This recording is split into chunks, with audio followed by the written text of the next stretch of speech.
আজকে চাচাতো বোনের বিয়ের ব্লগ নিয়ে চলে আসলাম আপনাদের মাঝে। আশা করি ব্লগটি সবাই ভালো লাগবে। আসসালামু আলাইকুম এভরিওয়ান, কেমন আছেন সবাই? আশা করি সবাই ভালো আছেন। অ্যানাদার নিউ ব্লগ নিয়ে চলে আসলাম আপনাদের মাঝে। আশা করি ব্লগটি সবাই ভালো লাগবে। ভালো লাগলে লাইক কমেন্ট শেয়ার করবেন। দুই বোন একই রকম ড্রেস পরে চলে আসলাম আপনাদের মাঝে। তো চাচাদের বাসায় যাওয়ার জন্য রওনা দিয়ে দিয়েছি, চলে আসছি চাচার বাসায়। তো দেখতেই পাচ্ছেন আমার বোন বলতেছে যে খালি ব্লগ করে খালি ব্লগ করে, আর একটা বোন বলতেছে হাই হ্যালো। আপনাদের সবাইকে হাই হ্যালো দিয়ে দিচ্ছে, আপনারাও হ্যালো দিয়ে দিবেন। তো দেখতেই পাচ্ছেন আপু আর আম্মু কথা বলতে বলতে যাচ্ছে। তো গিয়ে মনে করছি হয়তো বা টেবিলগুলো খালি পাবো, খেয়ে বাসায় চলে আসবো, কিন্তু না ভাই, গিয়ে দেখি পুরাটাই ভরপুর ছিল। তো দেখতেই পাচ্ছেন এখানে সবাই খাওয়া দাওয়া শুরু করে দিচ্ছে, আর আমরা অপেক্ষা করতেছি কখন আমাদের পালা আসবে। এটা স্বাভাবিক যে বিয়ে বাড়িতে গেলে কারোর মাথার উপর কেউ দাঁড়াই থাকে, যেমন আমার মাথার উপর অন্য কেউরা দাঁড়ায় থাকে না, অন্য কেউদের মাথার উপর আমি দাঁড়ায় থাকি অপেক্ষা করার জন্য বেঞ্চ কখন খালি হবে। তো অবশেষে আমাদের বেঞ্চটা খালি হয়েছে, খাবারের জন্য বসে পড়ছি। অনেক ক্ষুধা লাগছিল, অনেক অপেক্ষার পর যদি আমরা বসতে পারছি। যাই হোক, খাবারগুলো তো অনেক মজা ছিল, খাবারের কথা নাই বললাম।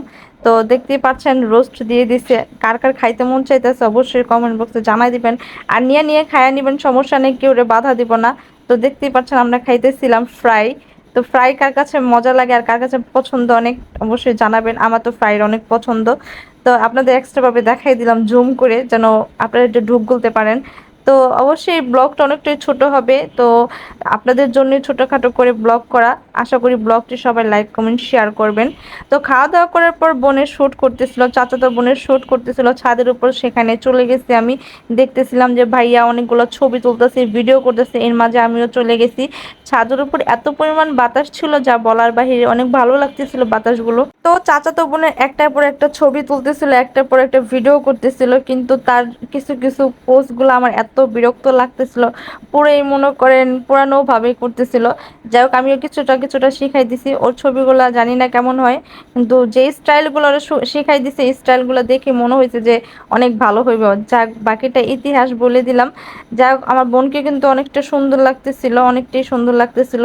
তো ওর শুটের মাঝে অনেকগুলো বাচ্চা আসতেছিল, এসে অনেক চিল্লাচিল্লি করতেছিল, ওদের বলতেছিলাম আমি চলে যাও নিচে, হাই দিয়ে যাও। তো ওরাও সবাইকে হাই দিয়ে দিছে। চারিদিক দিয়ে পরিবেশটা অনেকটাই সুন্দর ছিল, মেঘলা মেঘলা ছিল। তো আমার বোন তো সাজুগুজু করে অনেকটাই ভালোভাবে থাকতে পারছে, কারণ অত বেশি গরম ছিল না। তো ইজি ভাবে থাকতে পারছে। তো দেখতেই পাচ্ছেন তার স্টাইলগুলা, ও মাই গড। আমার তো ভাই, আমি হাসতে হাসতে অতটা অতটা হাসতে পারি নাই, কারণ ভাইয়া যদি ঠিক মতন হাসতেও পারি না, যদি শুনে যায় তাহলে মনে করবে তার নিয়ে মজা করতেছি, তার জন্য মানে মুচকি হাসি দিতেছিলাম যেন বুঝতে না পারে। তো দেখতেই পাচ্ছেন তার ছবি তোলার স্টাইল, ও শিট ম্যান। তো আমার বোনের ভিডিও আর শুট করতে করতে এর মাঝে দেখি নাকি বরাত চলে আসছে। তো বরাতের জন্য সবাই গেট ধরে আছে, আমি গেটের সামনে দাঁড়ায় নেই ভাই। সো তো লাস্ট মুহূর্তে ওদের ভিডিও নিয়ে আমি বাসার জন্য রওনা দিয়ে দিছি। তো আশা করি ব্লগটি সবাই ভালো লাগবে। ভালো লাগলে লাইক কমেন্ট শেয়ার করবেন, ভুল ত্রুটি হলে অবশ্যই কমেন্ট বক্সে জানাবেন। তো সবাই ভালো থাকবেন, সুস্থ থাকবেন। আল্লাহ হাফিজ, আসসালামু আলাইকুম।